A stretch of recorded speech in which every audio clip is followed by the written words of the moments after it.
లేకపోతే మాత్రం గ్యారంటీ అనిపిస్తుంది. ఇప్పుడు ఒక ముఖ్య అతిథిగా వచ్చేసాడు గుంటూరు వాస్తవాలు అక్కడ తుకారాం గారు అని ఒక 5 నిమిషాలు ఎక్కువ సమయం తీసుకుంటే ఇప్పుడు నన్ను తిడతారు. 5 నిమిషాలు అందరూ అలసిపోయి ఉన్నారు. అందరి ముఖాలు చూస్తున్నారు. చిన్నపిల్లలు మరీ నేనైతే రాత్రి 2:30 లేచి ఇక్కడ దాకా వచ్చాను. అప్పుడు నా కోసం ఒక 5 నిమిషాలు చిన్న పాట పాడమంటారా? 5 నిమిషాలు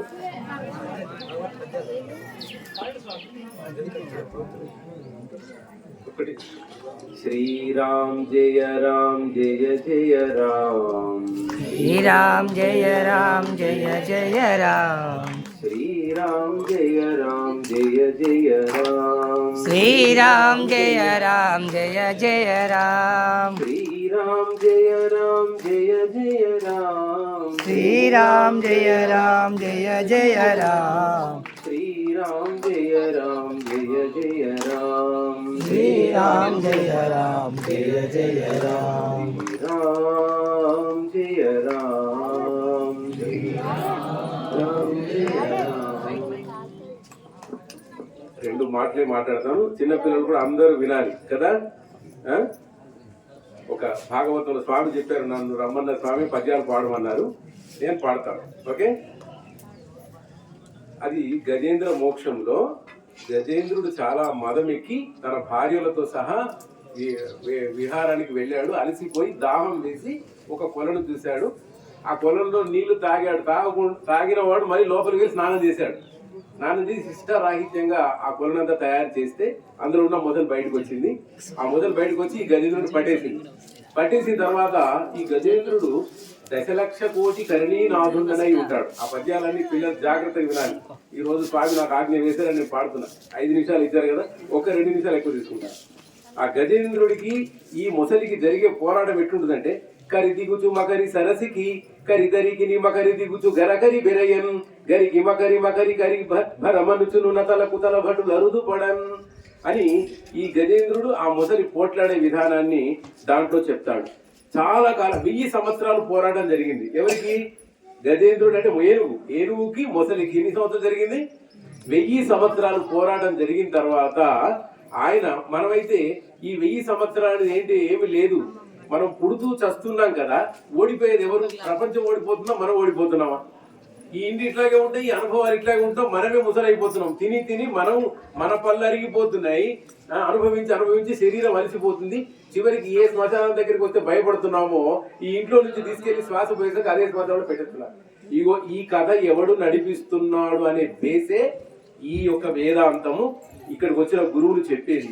నువ్వు వచ్చేటప్పుడు చెప్పి రావట్లేదు, నువ్వు వెళ్ళేటప్పుడు చెప్పిపోవట్లేదు. ఈ మధ్యలో 100 సంవత్సరాలు కదా, ఈ 100 సంవత్సరాల జీవితాన్ని ఎంజాయ్ చేసి మరొక జీవితానికి కూడా మంచి పునాది వేసుకోవడం ఎలాగో ఇక్కడ గురువులు చెబుతున్నారు. అయితే ఇక్కడ చాలా మందికి తెలియదు. చిన్నపిల్లవాడిని LKG స్కూల్కు పంపిస్తే వాడికి ఎంత అగమ్య గోచరంగా ఉంటుందో ఇందులో ఉన్న సగం మందికి అదే పరిస్థితి ఉన్నది. ఇవేం ఉపన్యాసాలు, ఏం చెప్తున్నారు ఎవరికి అర్థం కాదు. ఆ పిల్లవాడికి కూడా LKGకి అర్థం కాదు. ఎప్పుడు నన్ను బయటికి పంపిస్తే మా అమ్మ దగ్గర వెళ్ళిపోవడం వాడు చూస్తుంటాడు. ఇక్కడ కూడా అదే, యజ్ఞం అనేది ఒక ప్రక్రియ. పావనాన్ని మనీషినామంటాడు భగవద్గీతలో. సరే, ఇలాగా మనం జన్మలో పోరాటం చేస్తున్నాం. చేసి అలసిపోతున్నాం. అలసిపోయిన విషయాన్ని స్వాములు అలసిపోయి ఇప్పుడు భగవంతుని వైపు తిరిగారు. ఇంకా మనం అలసిపోలేదు. అలసిపోయిన గజేంద్రుడు తాను ఒక మాట మాట్లాడతాడు. ఎవ్వని చేజనించు జగమెవ్వని లోపల నుండు లీనమై ఎవ్వని యందుడిందు పరమేశ్వరుడెవ్వడు మూల కారణంబు ఎవ్వడనాది మధ్యలయుడెవ్వడు సర్వము దానయైన వాడెవ్వడు వాని ఆత్మభౌనీశ్వరునే శరణంబు వేడెదన్. గజేంద్రుడు రోజు అలసిపోయాడు. మనం ఏం చేస్తాం? మనకి సమస్య వచ్చినప్పుడు మన ఇంట్లో వాళ్ళని తిడతాం. తల్లుడైతే పిల్లల్ని కొడతారు. సమాజంలో తాగుతాడు కదా, మగవాళ్ళైతే తాగుతారు కదా. లేకపోతే మన ఆ జాతినే నశింపజేస్తారని కంకణం కట్టుకుంటారు. కానీ గజేంద్రుడు ఏమన్నాడు తెలుసా? అసలు ఈ వ్యవహారం ఎవరు మొదలు పెట్టాడు? తాత ముత్తాతల నుంచి అందరూ ఏదో కష్టాలు పడుతున్నారు కదా, నేను కష్టాలు పడుతున్నా, మరి 100 సంవత్సరాలతో నేను ఎటుపోతున్నాను అని ఎప్పుడైతే మనం గురువుల యొక్క ఉపదేశంతో ప్రశ్న వేశాము, అంటే మనకు సమస్య వచ్చినప్పుడు, ముసల్ధనం వస్తే అందరికి సమస్య. ముసల్ధనం అనేది పులితో సమానం అన్నారు. పులి ఎంబడి పడితే ఎంత భయం వేస్తుందో ముసలితనానికి కూడా అంత భయం పెడుతుంది. ఆ భయములో మనం ప్రశ్నించవలసింది ఎవరు తెలుసా? ఎవడు నాకు ఈ జన్మనిచ్చాడు, ఎవడు నాకు ఇన్ని అనుభవాలు ఇచ్చాడు, ఎవడు ఇంత వ్యవహారాన్ని నాతో తయారు చేయించాడు, వాడే నాకు దిక్కు. ఎవ్వని చేజనించు జగమెవ్వని లోపల నుండు లీనమై. ఈ ప్రపంచంలో ఉన్న ప్రాణులు ఎవరి వల్ల వస్తున్నారు, ఎవరిలో లీనమవుతున్నారు? అతను తనకు తానే సృష్టింప చేసుకొని ఈ లోకానికి వచ్చి అందరినీ కృష్ణ పరమాత్మలాగా రాముడిలాగా ఉద్ధరిస్తాడే, అతనినే నేను శరణు వేడుతున్నాను. ఇంకో మాట అంటాడు, పోరాటం చేసి చేసి చేసి చివరికి ఈ జీవుడు ఎంతకని చేస్తామండి? 1000 కోట్లు ఉన్న వాళ్ళు కూడా పని చేస్తున్నారు, వాళ్ళకు శాంతి లేదు. మీరు చూడండి, ఎప్పుడైనా ఒక అటెండర్కు శాంతి ఉండదు. ఎప్పటిదాకా శాంతి ఉండదు? టీచర్ అయ్యేదాకా శాంతి ఉండదు. మరి టీచర్కు శాంతి ఉందా? టీచర్ లెవెల్లో టీచర్కు శాంతి లేదు. టీచర్ ఏమనుకుంటాడు? ప్రిన్సిపాల్ కావాలనుకుంటాడు. మరి ప్రిన్సిపాల్కు శాంతి ఉందా? లేదు. ఎవ్వరికి ఎక్కడ ఏ ప్లేస్లో శాంతి లేదు. అందుకనే ఈ శాంతి ఎక్కడ దొరుకుతుందో చెప్పేది స్వామి.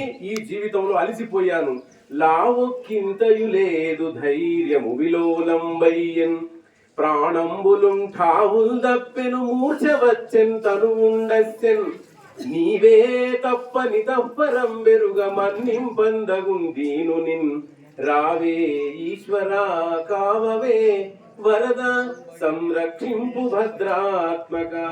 ఈ పద్యాలన్నీ పిల్లలకు నేర్పించండి. వాళ్ళకు సమస్యలు వచ్చినప్పుడు మీ మీద పడరు, సమాజం మీద పడరు. స్వామి, నా సమస్యలన్నిటికీ నువ్వే కారణం, నా సుఖాలన్నిటికీ నువ్వే కారణం. జీవితంలో అలసిపోయి ఇక ఆ వైపు చూస్తున్నాను, ఇప్పుడు కూడా నన్ను ఏలుకునేది నువ్వే. ఈ అన్ని సమస్యల్లో ముఖ్యంగా హిందువులు చాలా బాధపడుతున్నారు. 70 సంవత్సరాలు దాటిన తర్వాత అసలు అధిగతి తెలియట్లేదు. 16 సంవత్సరాల వయసులో ఎంత అందంగా ఉంటారో, నూనూగు మీసాలతో మగపిల్లవాడు, అమ్మాయిలు ఎంతో అందంగా ఉంటే 60 ఏళ్ళు దాటిన తర్వాత ఇద్దరు మార్పు వస్తుంది. ఆ పిల్లల వైపు చూస్తుంటే వాళ్ళేమో వాళ్ళ పనుల్లో వాళ్ళు మనల్ని పట్టించుకోరు. మన జీవిత గతి ఏమిటి? అలిసిపోయాను, నాకు దారి ఏమన్నా దొరుకుతుందా అని ఆ గజేంద్రుడి రూపంలో మనకు భాగవతంలో వస్తుంది. ఆ పద్యాలన్నీ మళ్ళీ మనం సమయం ఇచ్చినప్పుడు పెద్దవాళ్ళు అప్పుడు వాడుకుందాం. ఒక్క మాట మాట్లాడితే ఊరుకుంటాం. మనం ప్రతిరోజు రాత్రి అలసిపోయి నిద్రపోతాం కదా. ఎందుకు పోతాం చెప్పండి? మనకు బిల్డింగ్ ఉంది కదా, మనకు లక్ష రూపాయల మంచం ఉంది కదా. అప్పుడే పెళ్ళైన వాళ్ళు, అప్పుడే బిడ్డ పుట్టిన తల్లి బిడ్డ ఇద్దరు ఎందుకు పడుకుంటారు? ఆ పడుకున్న దగ్గర ఏమున్నదండి? అసలు అక్కడ మనసు లేదు, శరీరం లేదు, బుద్ధి లేదు. కానీ మనిషి దానికోసం ఎందుకు ఎదురు చూస్తున్నాడంటే, ఈ యొక్క ప్రపంచము తర్వాత, ఈ శరీరము తర్వాత, ఈ మనసు బుద్ధి నిద్రపోయిన తర్వాత ఎక్కడో ఒక చోట శాంతి ఉందే కదా. అది భగవంతుడు మనకిచ్చిన వరం. నిద్ర లేకపోతే మనిషి చచ్చిపోతాడు. మనం ఎక్కడి నుంచి వచ్చామో అక్కడికి వెళ్తున్నాం. వేదాంతం చెప్తుంది అది ఆనందమయ కోశం అంటారు, దాని తత్వబోధన చెప్తారు. అయితే మళ్ళీ లేస్తున్నాం ప్రొద్దున. ఈ పరిపూర్ణమైన శాంతి, అక్కడ ఉన్న శాంతి రావాలంటే మనం ఎక్కడికి వెళ్ళాలి? ఏ బ్రహ్మం గారు, ఏ సాయిబాబా, ఏ శ్రీరాముడు, ఏ కృష్ణ పరమాత్మ భగవద్గీత రూపంలో చెప్పారో, ఇంతమంది మహాత్ములు ఏవైతే చెప్పారో అది పరిపూర్ణమైన శాంతి. మనం నిద్రలో ఏ ఆనందాన్ని అయితే పొందుతున్నామో, మేల్కొనే ఆనందాన్ని చవి చూసేటువంటి ఒకానొక యోగ సాధన ఈ ఆధ్యాత్మిక జీవితం. ఆ పూర్ణకు ముందు వస్తుంది. అది నాకు ఇచ్చిన సమయం. నేను ఒక 2 నిమిషాలు ఎక్కువ తీసుకుని ఉంటాను, దయచేసి ఏమనుకోవద్దు పెద్దవాళ్ళు. హరి ఓం. పద్యాలు మనకి వినిపించడం జరిగింది. భాగవతంలో ఏముందో గానీ ఆ పొతన ఆ కళాన్ని తేనెలు అడ్డుకుంటా రాసినట్టుంటుందంట. అది అర్థమైన వాళ్ళకు చాలా అందం. పోని పద్యం అర్థం కాకుండా ఆ భావననే చాలా అర్థం ఉంటది. ఈ భాగవతం ఎప్పుడు చెప్పినా 1 గంట ఎవరికి ఇచ్చినా 1 గంట అయితేనే దానికి ఏమైనా న్యాయం చేయగలుగుతాము, మనసుకి ఎక్కించగలుగుతాము. ఇట్లా ఉరుకులాట మీద చేస్తే ఆ కథ ఆన్నే ఉంటుంది, మనం ఇంటికి పోతాం అన్నట్టే ఉంటది. కాబట్టి చాలా వారికి ధన్యవాదాలు. ఇప్పుడు మా పక్కనున్న స్వామి కూడా నేను 2 నిమిషాలు నాకు ఇవ్వాలని నాకుంది, అడగాలని ఆయనకు కూడా ఉంది. కాబట్టి మనకు 2 మాటలు. మంగళం గురుదేవ.